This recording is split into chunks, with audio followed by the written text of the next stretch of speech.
Hey guys, I have another layout video for you today. This one is using the Echo Park Everyday Eclectic paper pad and also a 6x12 paper pad I found at Michael's from DCWV called Chickadee that's got some fun patterns in it.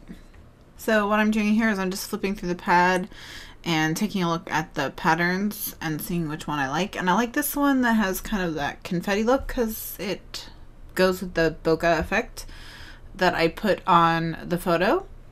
And so what I'm going to do is I'm just going to adhere the photo straight to the piece of paper from the stack and then adhere that whole thing down to my layout.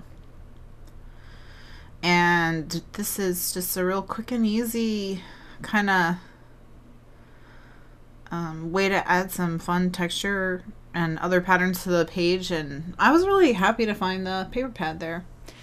So the next thing I'm going to do is I'm going to take some ancient history supplies, which is the Scenic root grid paper, and I'm going to run it through my big shot with my Sizzix on the edge die called file tabs, and I'm going to use that to make a file tab.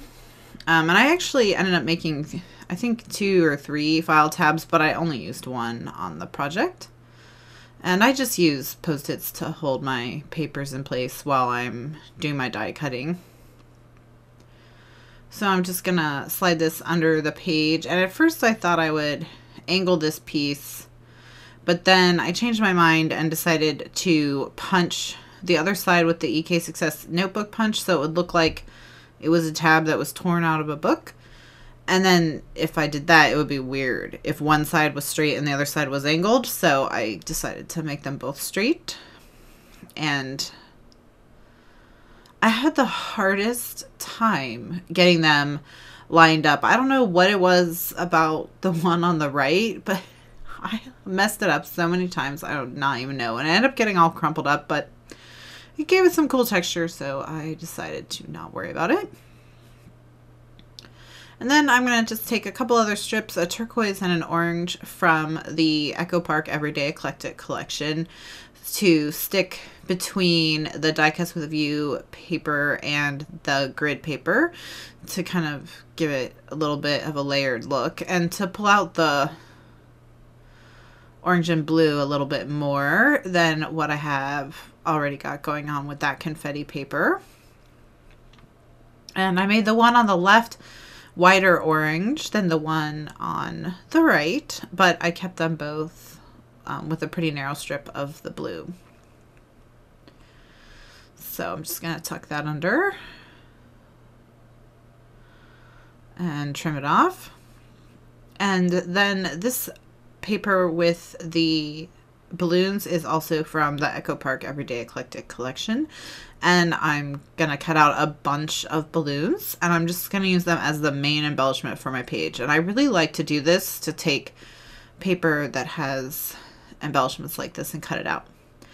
So to give the balloons more of a look like they're flying or floating, I cut out a bunch of clouds with this die from Sizzix. It's one of the new Thinlits, and the die is called Arrows, Banners, Chevrons, and Clouds. And it has arrows, banners, chevrons, and clouds in it. Go figure. And I cut the clouds out of the same grid paper just so it'd have kind of a more fun look. And once I got everything arranged, I took a quick photo so that I would not forget where everything was. And basically what I'm doing is I'm putting all the balloons on pop dots. So some of the clouds are getting adhered directly to the page with the balloon on pop dots sitting on top of them.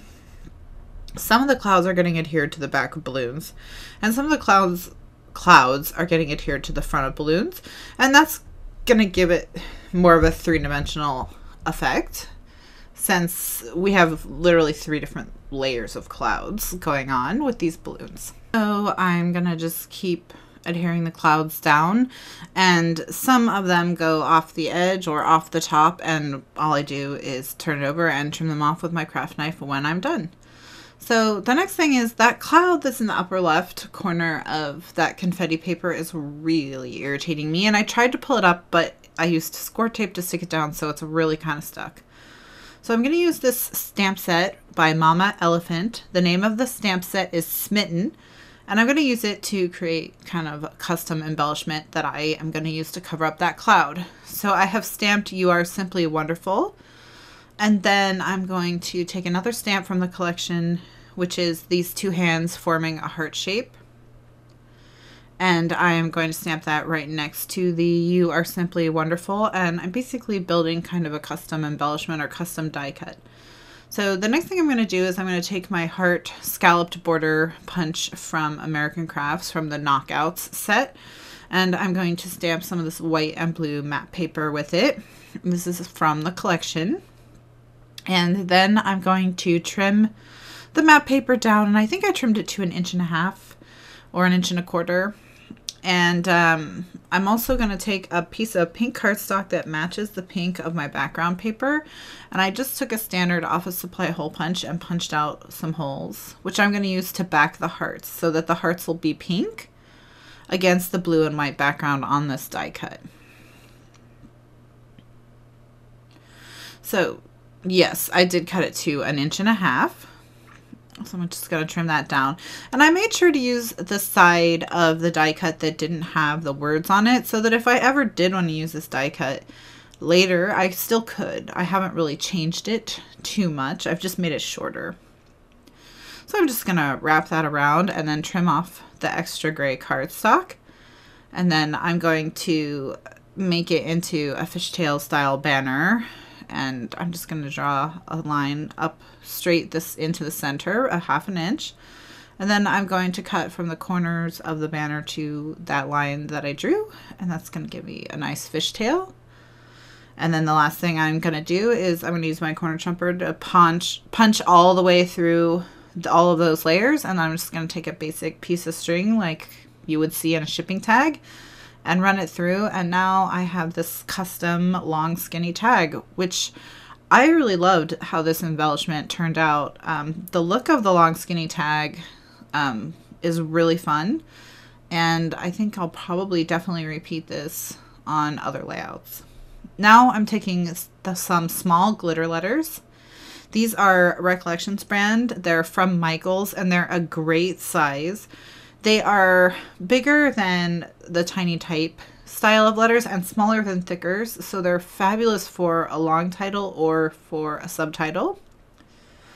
I have done my journaling on one of the die cuts from the collection, and I don't have a place to put it on the front, so I'm going to put it on the back of the layout. So I've just drawn around it and measured that to know what size pocket I need to make, and I need to make a 3x4 pocket, or a 3x3 pocket. So I cut my paper to 3.5 by 4, and I scored it 1/2 inch in from 3 of the sides. And now I'm just going to stick it to the back with score tape, and that makes a quick and easy pocket.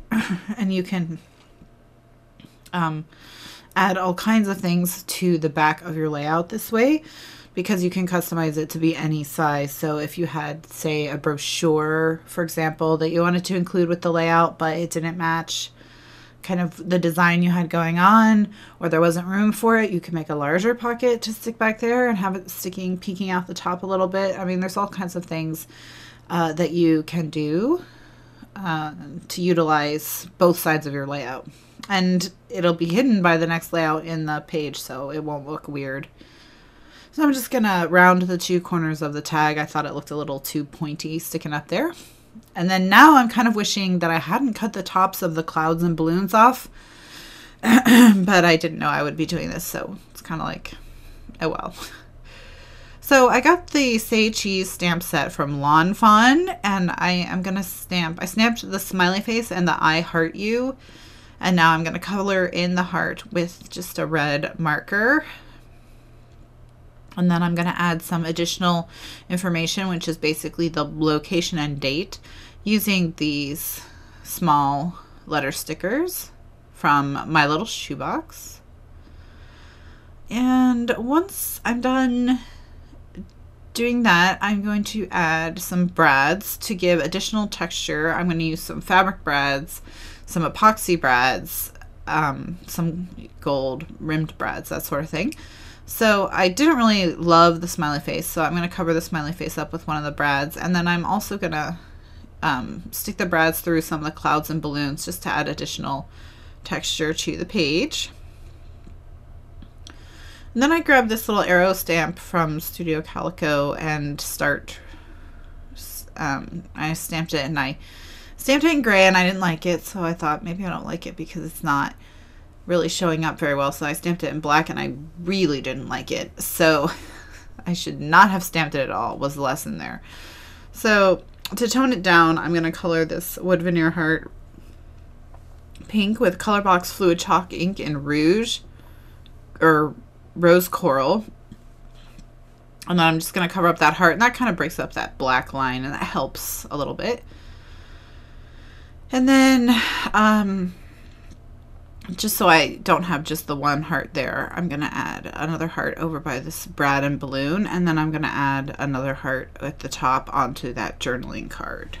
And then I wanted to add just a little bit more color and texture to the page, and I also wanted to cover up some of my stamping that I didn't like. So I have this washi tape from Freckled Fawn called Colorful Polka Dot that kind of reminded me of the confetti and the bokeh effect, so I added it to cover up the arrow heart at the bottom of the page that I didn't like, and then I added it behind the other arrow heart, and I added it behind my homemade tag embellishment. And I also have some Freckled Fawn wood veneer from the collection that I think is called Stars and Such, but it's these little diamond shapes. They look kind of like sparkles.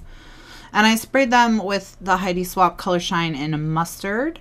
And I'm going to add one next to each heart, and then I'm going to add two other ones. One by the extra little journal, or the date, and the other by the title. And that's it. The layout is finished. So here's a slower look at everything. So there's the custom journaling piece that we stuck into the pocket behind the layout, and all of the balloons and clouds, and that custom banner that we made with our stamps, and then all the wood veneers and brads and little pieces of washi tape. I just really loved how this layout turned out with the balloons. I had a lot of fun making it, so I hope you enjoyed it, and I'll see you next time.